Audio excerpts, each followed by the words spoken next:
Travel days are so stressful. You happy?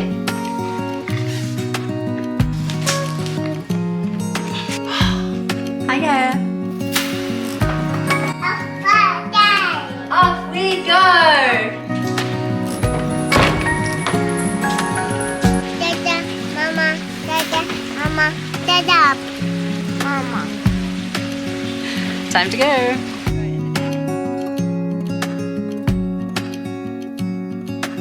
After an amazing 30 days in Bali, we're off. We fell in love with Ubud, we had a rocky start in Sanua, we became digital nomads in Canggu, and we relaxed for the last 6 days in Jimbaran. And now we're off to Malaysia! Hi, we're Renata, Josh and Gaia, a family from New Zealand who quit our jobs to go travelling the world with our 2-year-old. We started in Singapore, then spent a month in Bali, and now we're off to Malaysia. We share our adventures on YouTube, and we hope you enjoy them. Thanks so much for watching.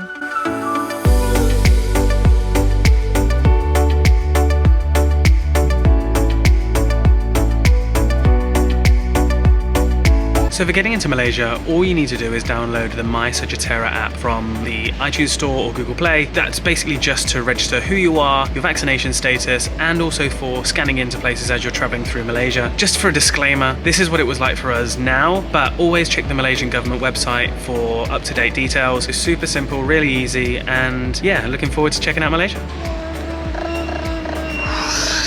Yeah. Wow, cool. Dada. I can't believe that this is the last flight before Gaia turns 2. This is the last flight that we're going to have to worry about only having 2 seats and possibly having to sit with somebody else. Dude, we got 3 seats! We made it to Malaysia. We are so excited to be here. Our flight had a schedule change that left half an hour later. We have arrived after 11 local time, but yeah, so glad to be here. We've made it to our Airbnb. It is now 10 to 1 in the morning and we're very tired. Gaia didn't sleep the whole flight, so she has been up basically all day until like 1 in the morning now, and we're all really ready for bed, but pumped to be here and super excited to explore tomorrow. Hopefully we're not too tired. Yeah, can't wait. Bye. Bye. Good morning from Malaysia. We are up early this morning and out in search of some breakfast and a supermarket. Really excited to be back in a city, and yeah, can't wait to bring you guys with us and see what our first impressions of Kuala Lumpur are.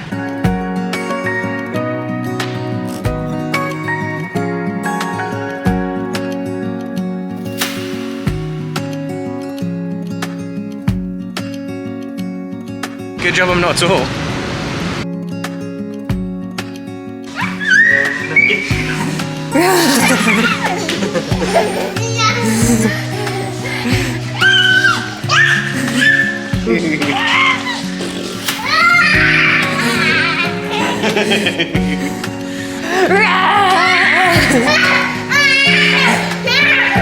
We ended up going to Starbucks for a drink because nothing else was open, and we just needed to kill some time before the supermarket opened. And she's just been running around, there's no one else here, and having the best time. And it's so nice. It's these really small moments that I just love doing something completely random. It's not like going to a tourist attraction or paying money to do something. It's literally just running around at a cafe having fun.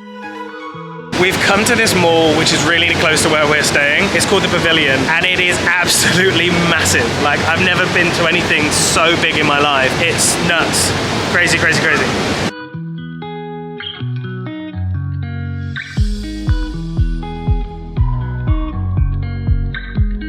We've been walking around this mall for ages. We've got a few things for Gaia's birthday, but as we're all so tired, Gaia was not having it. We tried to go and get some food. We went to some of the Western places to try and find something that we knew that we could have, but they didn't have any vegan options or plant-based options. So then we went to another one, which was basically all like Chinese food, loads of different stalls, but again, everything was meat, nothing was vegetarian. And then we've walked around and tried to find something else, and we finally found a pad Thai place. Obviously, Gaia's got a peanut allergy, so we're gonna hope that they don't use peanut oil, and we are going to get pad Thai and some spring rolls, and then we're gonna go home and watch Encanto, and it's gonna be bedtime.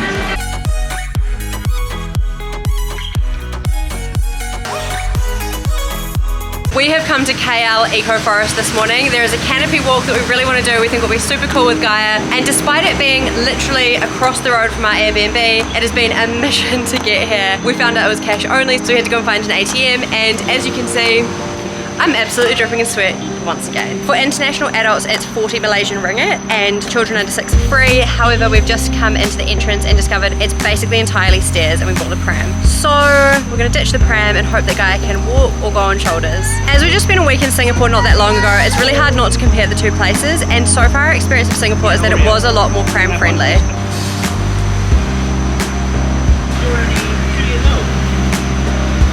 You only get one if you're 6 and above.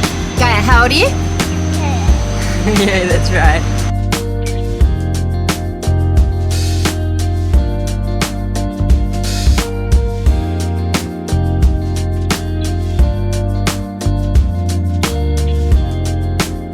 The canopy walk isn't for the faint-hearted. It's 37 odd degrees in KL today, and it is loads of stairs. Lots of spiraling stairs, so if you're not particularly fit or able-bodied, it's not particularly suitable. But from what I can see, it looks like we're gonna have some awesome views up here, and hopefully we'll stop panting by the end of it. If you've watched our Singapore vlog where we did the sky top walk in Gardens by the Bay, you'll know that I am not the best with heights. This feels kind of manageable. I don't know, maybe it's because I'm so tired from the walk. And if you've watched one of our very old vlogs from New Zealand, you'll know that one of our goals this year, and especially with this YouTube channel, was to encourage us to get out and live a fit, healthy, active life, to set good examples for Gaia and make cool memories as a family. And this is a great example of doing just that. More stairs.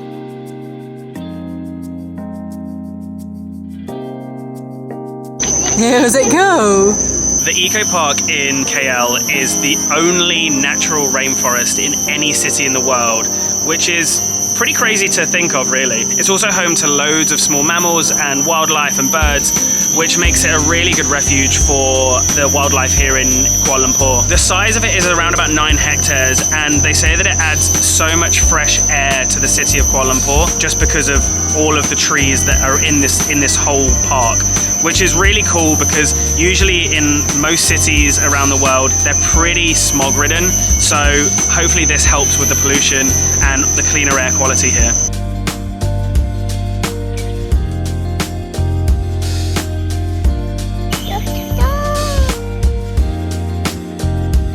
So obviously we knew that there were animals in this park. That's like one of the great things about it. Josh just had a look on the website just to see what animals there were so we could kind of keep an eye out for them with Gaia. And it said the main 3 that you need to be mindful of is the scorpions, the venomous snakes, and bees. I'm absolutely terrified of snakes. I feel like scorpions I could outrun, probably not. Makes it even more of a stressful situation with a 2-year-old. She is now on Josh's shoulders because we're not letting her walk around here on her own. Hi. Hi. So let's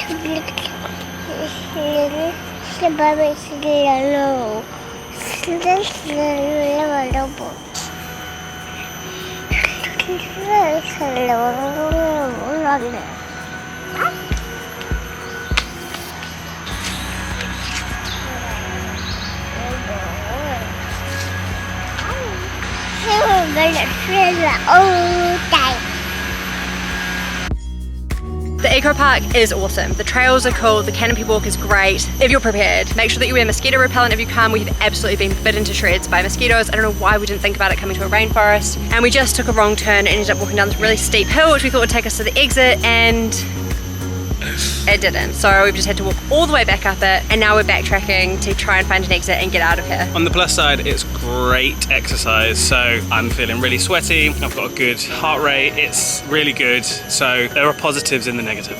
We've still had a great time, but definitely would recommend bug spray. We've just arrived at Crua Vegan here in Kuala Lumpur. We are very hot and sweaty because we went to the eco forest this morning and have come here for lunch before Gaia's nap. We found this on Happy Cow, and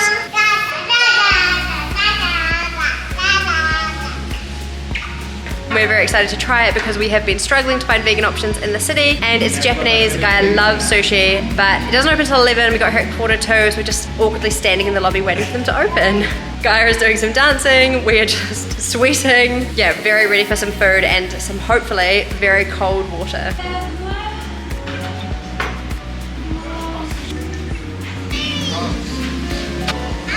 I ordered an all-in-one. It's for one person and you get all of the main sushi items that they do. They just came and told us that it's light to heavy in terms of flavor, so you have to eat from right to left. We didn't realize it was going to be such a fancy restaurant that we came to. We just thought it was going to be like vegan sushi. Very different to the restaurant we were in yesterday, which was very homely, but it looks really good. I'm not going to lie, like the food looks amazing. So yeah, really excited about this. We also got some sharing plates, which is spongy tofu and popcorn mushrooms, which again, if the mushrooms are anything like the last place that we had, they're going to be really good. And the last thing we ordered is a kid's plate for Gaia, which is a load of different sushis for her. We did not realize this place was going to be so nice, and I literally feel like we're dining in a 5-star restaurant right now. The food is incredible. My ramen is really delicious. The tofu is possibly the best tofu I've actually ever had, and the popcorn mushroom, if you've ever had popcorn chicken, the taste is exactly the same, it's just that the texture is different. It is so yum, and Gaia is smashing her plate as well, so she's obviously a big fan.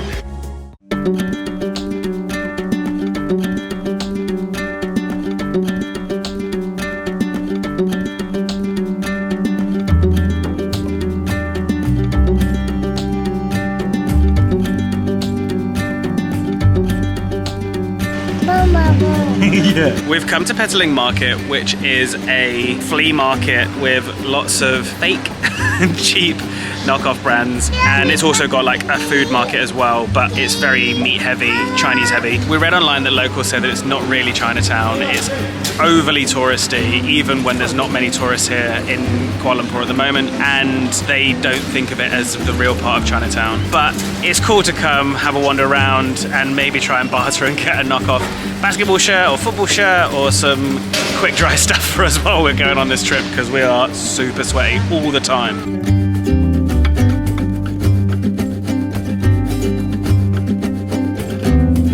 Interestingly, I read today that Malaysia actually has the second highest number of tourists visiting the country every year after Thailand. And I was really interested to know that because I didn't think it would be number 2 on the list of Southeast Asian countries, but there you go. So I can imagine that when full visitors are coming into Malaysia, this place is packed. I've been here before, back in 2014. I was here at night, not like lunchtime or late afternoon, and it was absolutely heaving. You couldn't walk down these streets without bumping into people. And currently at the moment, there's barely anyone here really. It's super easy, nice. There's even people coming down in motorbikes and mopeds. So very different to how it will be during like peak season and no COVID. It's kind of just like a nice reminder for us. One of the benefits of traveling when we are traveling is that a lot of places are way quieter than they used to be. Yeah, definitely a nice experience for us, but I do hope tourism returns to what it once was, because I know a lot of these countries really rely on it, and yeah, it's sad to think of the hit that they've taken.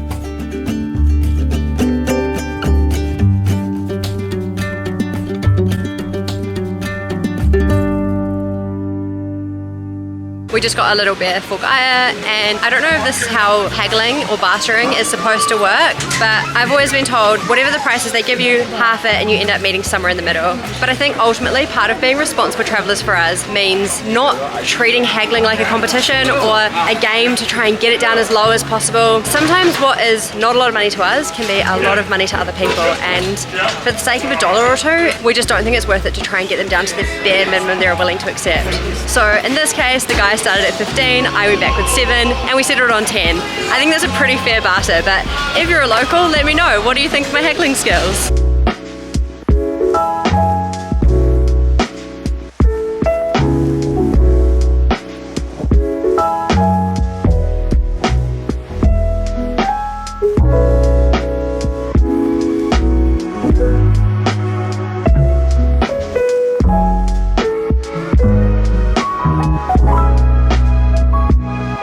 We have come to the Petronas Towers, and it's probably the #1 thing people want to do here in KL. And we're not actually going to do the walkway. I think it costs about 100 Malaysian ringgit, so we're not going to pay to go across, but it's got a massive shopping mall, and we've just had the most delicious dinner in the food court here. I had a falafel wrap and baba ganoush, and Josh had masala dosa, which he loved, and Guy shared with us, and yeah, it's been great. One of the best things about my first impressions with KL is that it's so easy to get around with Grab. It's basically the same as Uber, but the Asian version, and it's so cheap. cheap. You can literally get from one side of the city to the other for like the equivalent of a couple of dollars. Really cool, love that. I think we've mentioned it before, but it's really hard not to compare KL to Singapore, given that Singapore was the last major city we were in. And my first impressions of Kuala Lumpur is that it's probably not as pram friendly as Singapore. The roads aren't as well maintained. In places it feels a little bit less pristine than Singapore, for lack of a better word. Singapore was spotless. There wasn't any rubbish anywhere. It was super clean. And Malaysia, well, Kuala Lumpur hasn't been like that so far, but we kind of like that about it. We've also had a bit of a rough time finding vegan food to start with, but we're more organized now and we've had some delicious meals in the last couple of days. And yeah, we're really excited to spend some more time in Malaysia. There are so many similarities to Singapore, given that it is a major city and just the geographical location of it. There are massive shopping malls here. It does seem to be like there is a lot of money, but it's not quite as on display everywhere as in Singapore. That's my impression anyway.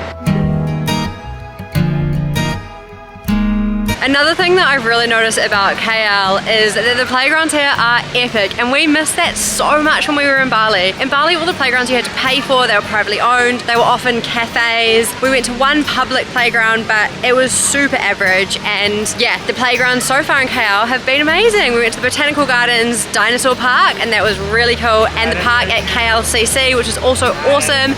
And over here somewhere there is really cool water play, which we would love to do, and a pool you can go in. So we'll probably add that to our list of things to do in the rest of the week. And yeah, the playgrounds are really different compared to the playgrounds in Singapore. I would say the playgrounds in KL are more traditional playgrounds, but they are huge. I don't think I've ever seen playgrounds as big as the playgrounds that we've seen in KL so far.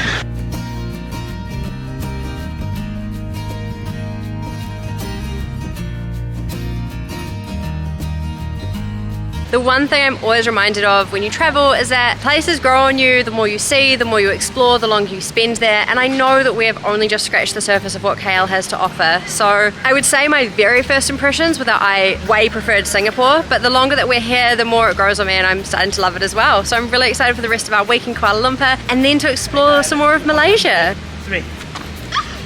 Yeah. I love how green it is for a city. Usually, especially with Asian cities, they can be quite smoggy and intense, but there just seems to be so much green space around. Obviously, we went to the rainforest today, the only rainforest in any city ever. So yeah, I love the green spaces here in KL.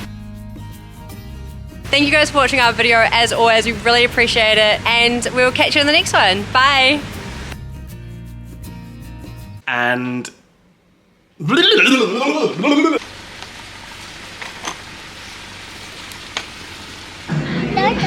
Do you think it's gonna be dinner? I think it's gonna be Anna. I need to get down my So